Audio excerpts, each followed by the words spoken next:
वफाकी दारुल हुकूमत इस्लामाबाद के थानों में बंद मोटरसाइकिल से फ़रोख्त किए जाने का इंकशाफ हुआ है। तफसीलात के मुताबिक SSP अरसलान शाहजेब ने थाने में बंद मोटरसाइकिल्स की फ़रोख्त पर नोटिस लेते हुए मुलविस 2 एहलकारों को नौकरी से बरतरफ कर दिया है।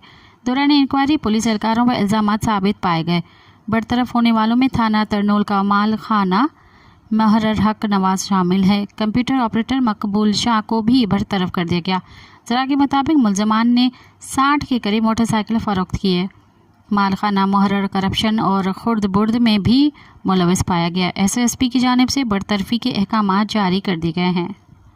मज़ीद ख़बरन ऐं तफ़सीलात लाइ विज़िट कयो असांजी वेबसाइट www.awamiNewsHD.com ऐं ॾिसंदा रहो अवामी न्यूज़ HD।